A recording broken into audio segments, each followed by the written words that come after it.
All right, I said. What is sociology good for? Wilton Caswell, Ph.D., was head of my sociology department, and right then he was mad enough to chew nails. On the office wall behind him were 3 or 4 framed documents in Latin that were supposed to be signs of great learning. But I didn't care at that moment if he papered the walls with his degrees. I had been appointed dean and president to see to it that the university made money. I had a job to do, and I meant to do it. He bit off each word with great restraint. Sociology is the study of social institutions. Mr. Holloway, I tried to make him understand my position. Look, it's the big money men who are supposed to be contributing to the support of this college. To them, sociology sounds like socialism. Nothing can sound worse than that, and an institution is where they put Aunt Maggie when she began collecting Wheaties in a stamp album. We can't appeal to them that way. Come on now. I smiled condescendingly, knowing it would irritate him. What are you doing that's worth anything? He glared at me, his white hair bristling and his nostrils dilated like a war horse about to whinny. I could say one thing for them: these scientists and professors always keep themselves well under control. He had a book in his hand, and I was expecting him to throw it. But he spoke instead. This department's analysis of institutional accretion by the use of open system mathematics has been recognized as an outstanding and valuable contribution. Too, the words were impressive, whatever they meant, but this still didn't sound like anything that would pull in money. I interrupted. Valuable in what way? He sat down on the edge of his desk thoughtfully, apparently recovering from the shock of being asked to produce something solid for his position, and ran his eyes over the titles of the books that lined his office walls. Well, sociology has been valuable to business in initiating worker efficiency and group motivation, studies which they now use in management decisions, and, of course, since the Depression, Washington has been using sociological studies of employment, labor, and standard of living as a basis for its general policies of. I stopped him with both raised hands. Please, Professor Caswell, that would hardly be a recommendation. Washington, the New Deal, and the present administration are somewhat touchy subjects to the men I have to deal with. They consider its value debatable, if you know what I mean. If they got the idea that sociology professors are giving advice and guidance, no. We have to stick to brass tacks and leave Washington out of this. What, specifically, has the work of this specific department done that would make it as worthy to receive money as, say, a heart disease research fund? He began to tap the corner of his book absently on the desk, watching me. Fundamental research doesn't show immediate effects, Mr. Holloway, but its value is recognized. I smiled and took out my pipe. All right, tell me about it. Maybe I'll recognize its value. Professor Caswell smiled back tightly. He knew his department was at stake. The other departments were popular with donors and pulled in gift money, by scholarships and fellowships, and supported their professors and graduate students by research contracts. With the government and industry, Caswell had to show a way to make his own department popular, or else I couldn't fire him directly, of course. But there are ways of doing it indirectly. He laid down his book and ran a hand over his ruffled hair. Institutions, organizations, that is, his voice became more resonant, like most professors. When he had to explain something, he instinctively slipped into his platform lecture mannerisms and began to deliver an essay, have certain tendencies built into the way they happen to have been organized, which caused them to expand or contract without reference to the needs they were founded to serve. He was becoming flushed with the pleasure of explaining his subject. All through the ages, it has been a matter of wonder and dismay to men that a simple organization such as a church to worship in, or a delegation of weapons to a warrior class merely for defense against an outside enemy, will either grow insensibly and extend its control until it is a tyranny over their whole lives, or, like other organizations set up to serve a vital need, will tend to repeatedly dwindle and vanish, and have to be painfully rebuilt. The reason can be traced to little quirks in the way they were organized, a matter of positive and negative power feedbacks. Such simple questions as, is there a way a holder of authority in this organization can use the power available to him to increase his power, provide the key? But it still could not be handled until the complex questions of interacting motives and long-range accumulations of minor effects could somehow be simplified and formulated. In working on the problem, I found that the mathematics of open system, as introduced to biology by Ludwig von Bertalanffy and George Kreiser, could be used as a base that would enable me to develop a specifically social mathematics, expressing the human factors of intermeshing authority and motives in simple formulas. By these formulations, it is possible to determine automatically the amount of growth and period of life of any organization. The UN, to choose an unfortunate example, is a shrinker-type organization. Its monetary support is not in the hands of those who personally benefit by its governmental activities, but instead in the hands of those who would personally lose by any extension and encroachment of its authority on their own. Yet by the use of formula analysis, that's theory, I said. How about proof? My equations are already being used in the study of limited-sized federal corporations. Washington, I held up my palm again. Please, not that nasty word again. I mean, where else has it been put into operation? Just a simple demonstration. Something to show that it works. That's all. He looked away from me thoughtfully, picked up the book, and began to tap it on the desk again. It had some unreadable title and his name on it in gold letters. I got the distinct impression again that he was repressing an urge to hit me with. He spoke quietly. All right, I'll give you a demonstration. Are you willing to wait 6 months? Certainly, if you can show me something at the end of that time. Reminded of time. I glanced at my watch and stood up. Could we discuss this? Over lunch, he asked. I wouldn't mind hearing more, but I'm having lunch with some executors of a millionaire's will. They have to be convinced that by furtherance of research into human ills, he meant that the money should go to research fellowships for postgraduate biologists at the university, rather than to a medical foundation. I see you have your problems, too, Caswell said, conceding me nothing.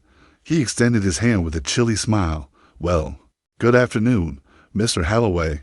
I'm glad we had this talk. I shook hands and left him standing there, sure of his place in the progress of science and the respect of his colleagues, yet seething inside because I, the president and dean, had boorishly demanded that he produce something tangible.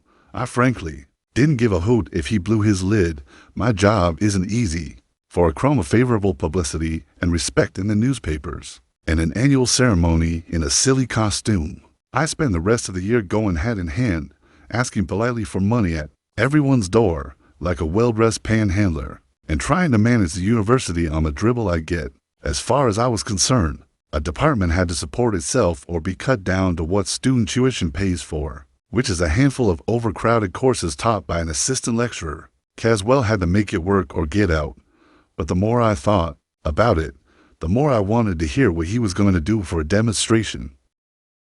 At lunch, 3 days later, while we were waiting for our order, he opened a small notebook. Ever hear of feedback effects? Not enough to have it clear. You know the snowball effect. Though sure, start a snowball rolling downhill and it grows. Well, now, he wrote a short line of symbols on a blank page and turned the notebook around for me to inspect it. Here's the formula for the snowball process. It's the basic general growth formula, covers everything. It was a row of little symbols arranged like an algebra equation. One was a concentric spiral going up, like a cross-section of a snowball rolling in snow. That was a growth sign. I hadn't expected to understand the equation, but it was almost as clear as a sentence. I was impressed and slightly intimidated by it. He had already explained enough so that I knew that, if he was right, here was the growth of the Catholic Church and the Roman Empire, the conquest of Alexander and the spread of the smoking habit, and the change in rigidity of the unwritten law of styles. Is it really as simple as that? I asked. You notice, he said, that when it becomes too heavy for the cohesion strength of snow, it breaks apart. Now in human terms, the chops and mashed potatoes and peas arrived. Go on, I urged. He was deep in the symbology of human motives and the equations of human behavior in groups. After running through a few different types of grower and shrinker-type organizations, we came back to the snowball and decided to run the test by making something grow. You add the motives, he said, and the equation will translate them into organization. How about a good selfish reason for the ends? To drag others into the group, some sort of bounty on new members, a cut of their membership fee. I suggested uncertainly, feeling slightly foolish, and maybe a reason why the members would lose if any of them resigned, in some indirect way they could use to force each other to stay in. The first is the chain letter principle. He nodded. I've got that. The other. He put the symbols through some mathematical manipulation so that a special grouping appeared in the middle of the equation. That's it.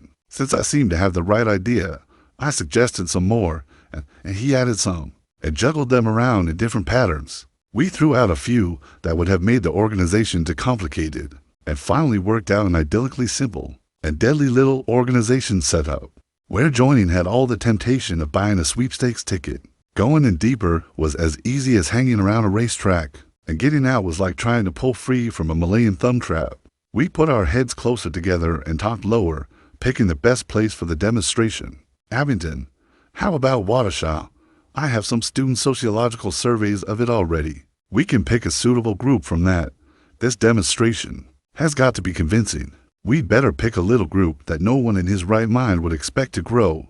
There should be a suitable club. Picture Professor Caswell, head of the Department of Sociology, and with him the president of the university, leaning across the table toward each other, sipping coffee and talking in conspiratorial tones over something they were writing in a notebook. That was us. Ladies, said the skinny female chairman of the Waukesha Sewing Circle. Today we have guests. She signaled for us to rise, and we stood up, bowing to polite applause and smiles. Professor Caswell and Professor Smith, my alias, they are making a survey of the methods and duties of the clubs of Waukesha. We sat down to another ripple of applause and slightly wider smiles, and then the meeting of the Waukesha Sewing Circle began. In 5 minutes I began to feel sleepy. There were only about 30 people there, and it was a small room, not the halls of Congress. But they discussed their business of collecting and repairing second-hand clothing for charity. With the same endless, boring parliamentary formality, I pointed out to Caswell the member I thought would be the natural leader, a tall, well-built woman in a green suit, with conscious gestures and a resonant, penetrating voice, and then went into a half-doze while Caswell stayed awake beside me and wrote in his notebook. After a while, the resonant voice roused me to attention for a moment. It was the tall woman holding the floor over some collective dereliction of the club. She was being scathing. I nudged Caswell and murmured, "Did you fix it so that a shover has a better chance of getting into office than a non-shover?" "I think there's a way they could find for it," Caswell whispered back, and went to work on his equation again. "Yes, several ways to bias the elections. Good. Point them out tactfully to the one you select. Not as if she'd use such methods, but just as an example of the reason why only she can be trusted with initiating the change. Just mention all the personal advantages an unscrupulous person could have." He nodded, keeping a straight and sober face as if we were exchanging admiring remarks about the techniques of clothes repairing instead of conspiring.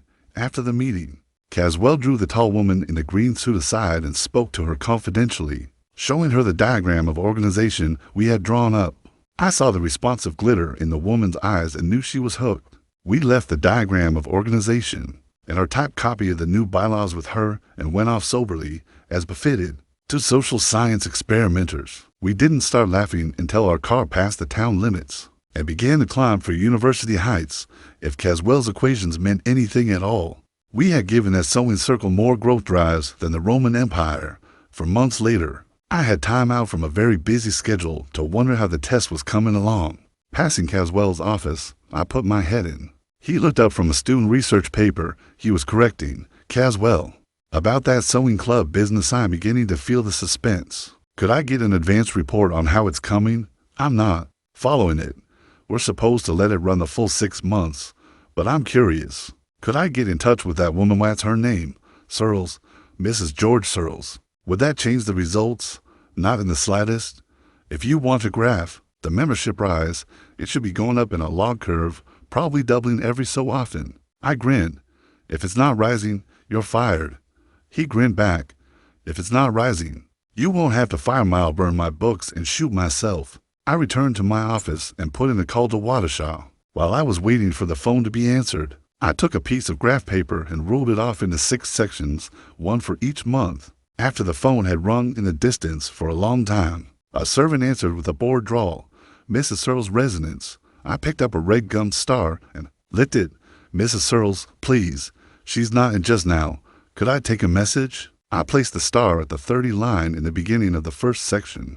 30 members they'd started with. "No, thanks. Could you tell me when she'll be back?" "Not until dinner.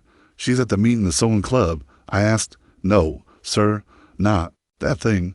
There isn't any sewing club anymore. Not for a long time. She's at the civic welfare meeting. Somehow I hadn't expected anything like that. "Thank you," I said and hung up. And after a moment noticed I was holding a box of red gum stars in my hand. I closed it and put it down on top of the graph of membership in the sewing circle. No more members, poor Caswell. The bet between us was ironclad. He wouldn't let me back down on it even if I wanted to. He'd probably quit before I put through the first slow move to fire him. His professional pride would be shattered, sunk without a trace. I remembered what he said about shooting himself. It had seemed funny to both of us at the time, but Dot had a mess that would make for the university. I had to talk to Mrs. Searles. Perhaps there was some outside reason why the club had disbanded. Perhaps it had not just died. I called back. "This is Professor Smith," I said, giving the alias I had used before. "I called a few minutes ago. When did you say Mrs. Searles will return?" "About 6:30 or 7 o'clock. 5 hours to wait."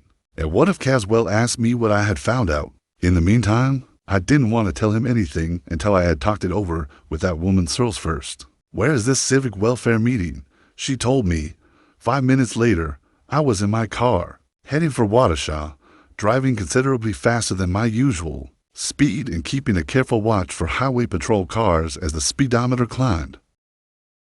The town meeting hall and theater was a big place, probably with lots of small rooms for different clubs. I went in through the center door and found myself in the huge central hall, where some sort of rally was being held, a political-type rally No, cheers and chants, with bunting already down on the floor, people holding banners, and plenty of enthusiasm and excitement in the air.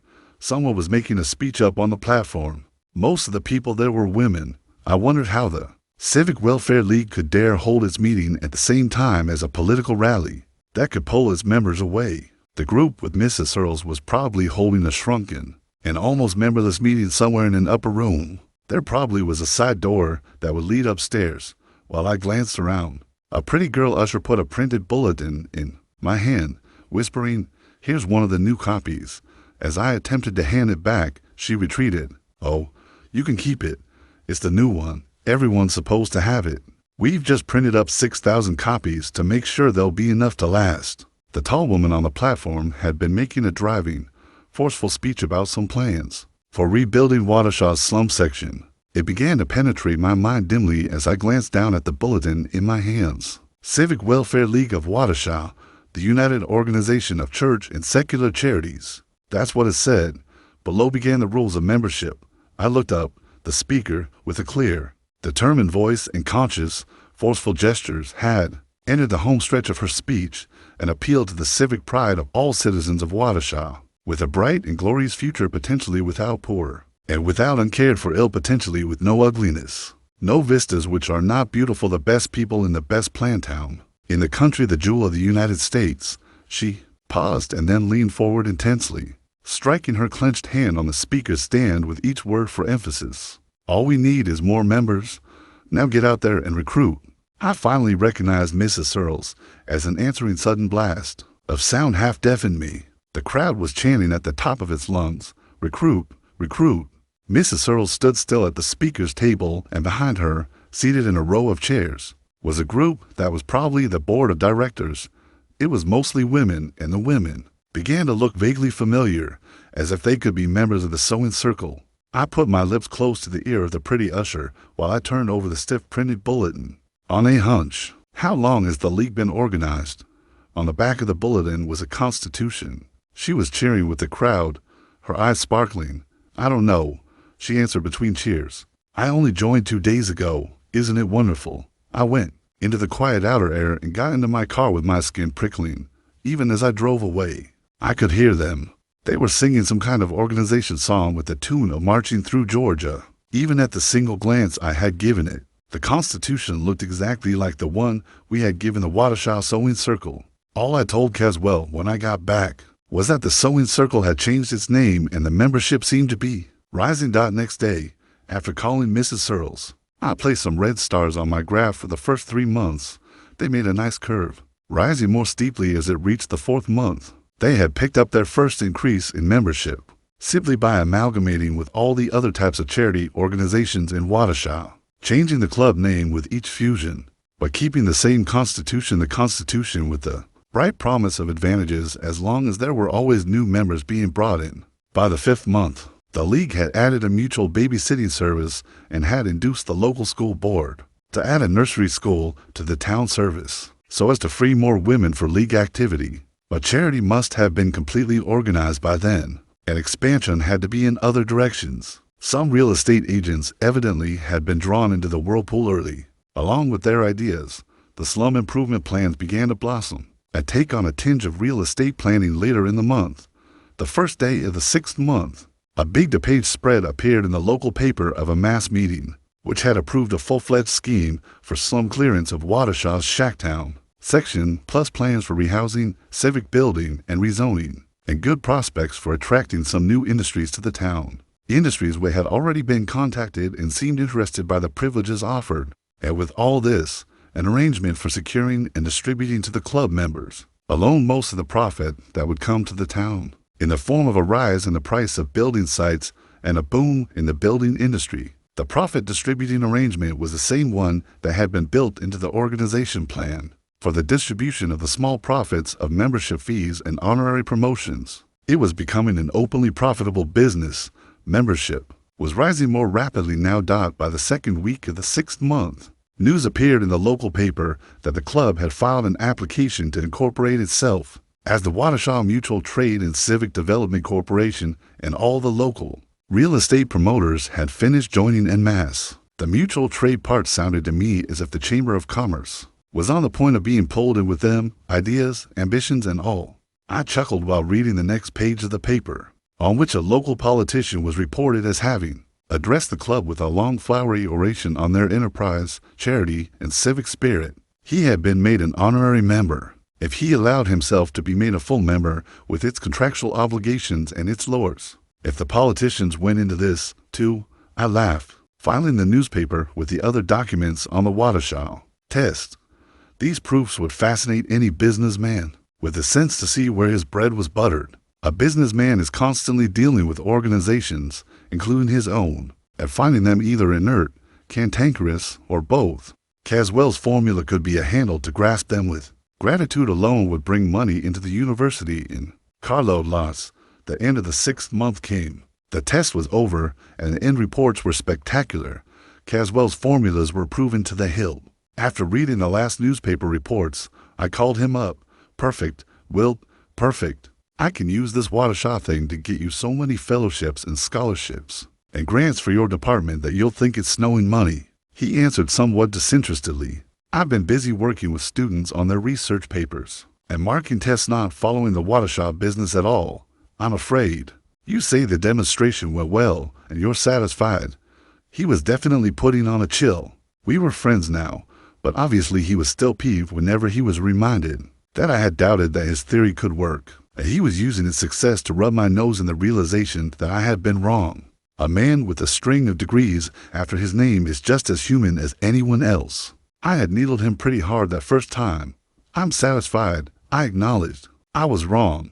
The formulas work beautifully. Come over and see my file of documents on it if you want a boost for your ego. Now let's see the formula for stopping it. He sounded cheerful again. I didn't complicate the organization with negatives. I wanted it to grow. It falls apart naturally when it stops growing for more than 2 months.